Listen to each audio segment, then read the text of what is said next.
Well, yesterday was probably the lowest ebb I've had in filming and fishing in all the time I've been doing it. Remember, we're in a rod race whereby we've got to catch pounds of fish to move miles. And we lost yesterday. The weather was so bad with howling wind and driving rain. Eventually, it literally drove us off the water.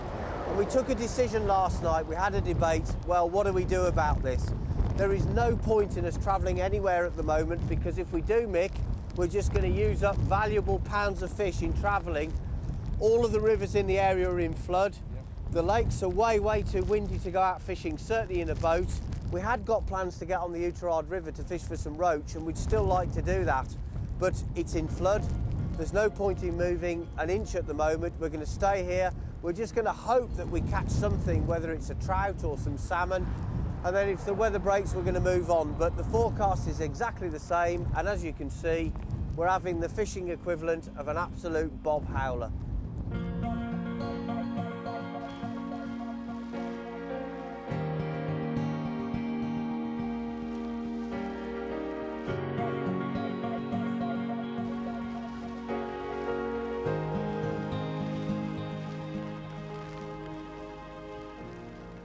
Well, as you can see from the condition of the bog here, the water's risen quite considerably on yesterday, and it's difficult to know exactly what fly to use. Presentation is really difficult here, but I've got some typical salmon flies for this area.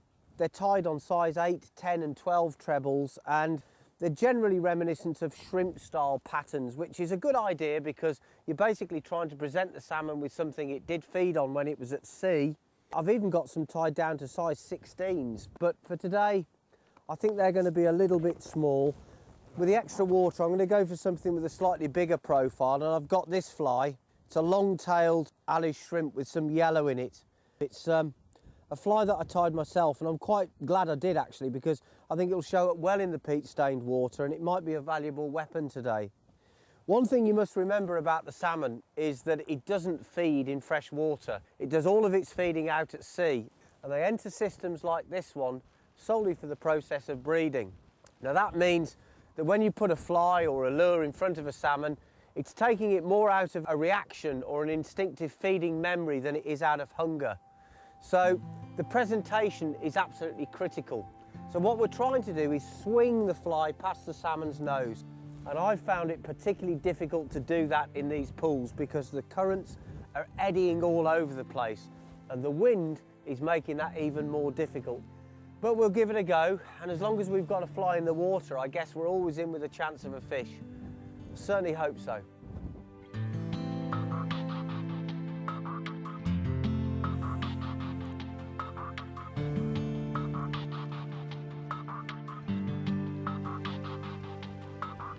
How do you feel you did, Sir Michael?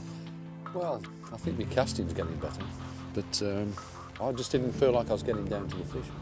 No, I put this sinking poly leader on at the end to do that. Yeah. And it definitely slowed the fly line down, but yeah, the thing I had the biggest problem with was the current's so unpredictable. It just swirls this way and that, and I just didn't feel my fly was swinging round properly. Yeah. And at the end of the day, it's all about fly presentation, really, isn't it? Yeah, it is. So, having scared every salmon in the pool, well, should we try somewhere else? Yeah. And we've got to remember, we're fishing for miles, so we've got to catch something. I know. Okay. I'm worried. Come on then, Sir Matthew.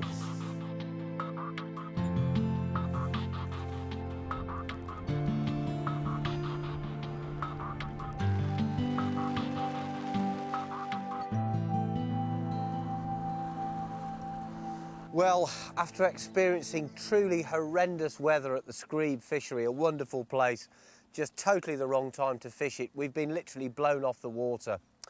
And against our better judgment, really, we've moved. We've come down here to the Oughterard River in the town of Oughterard.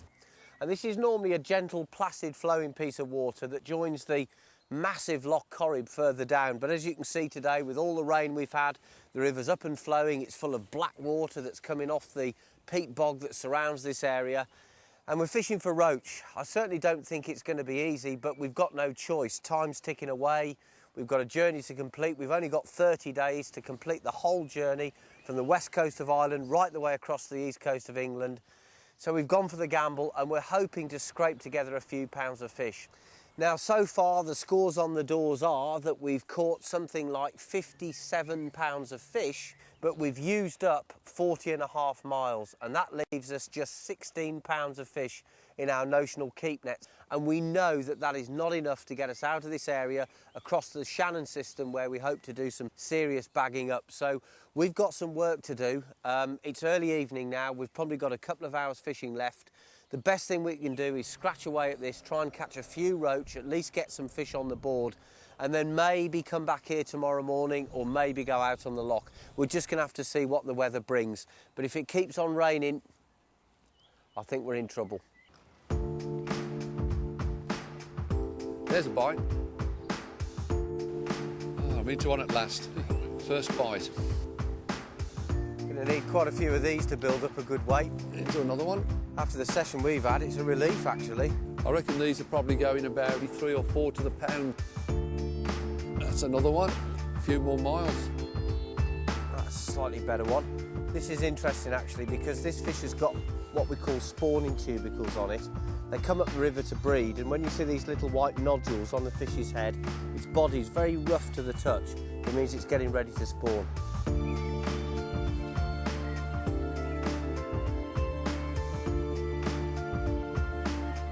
Another small one. Oh, actually, it's not that small.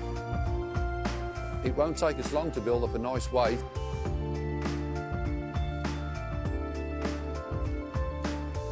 Well, it's no more Mr. Nice Guy, folks. I've given those fish a chance to respond on the feeder. I've had a couple of fish.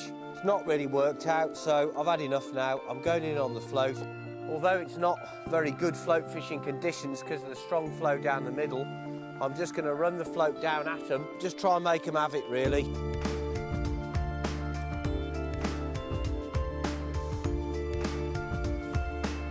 Like Matt, I've realised that the feeder's a waste of time, so I've changed over to a float.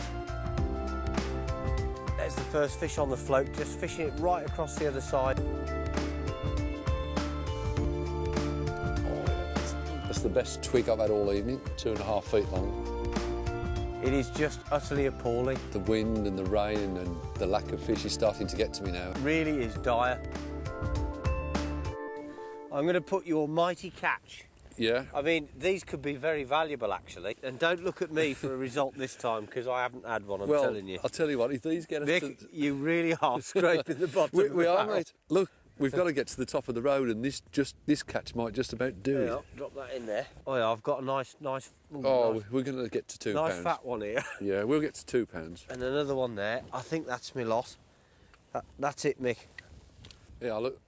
We've just Oh, scraped in £2. £2, 2 ounce. And the cumulative total is, Sir M? Well, we had 16.5 pounds before we started, so 18.5 now. 18.5 pounds. And 18.5 pounds, I can tell you now, is nowhere near enough to get us to our next location, which is on the Shannon system around Loch Derg. That's somewhere between 30 and 40 miles.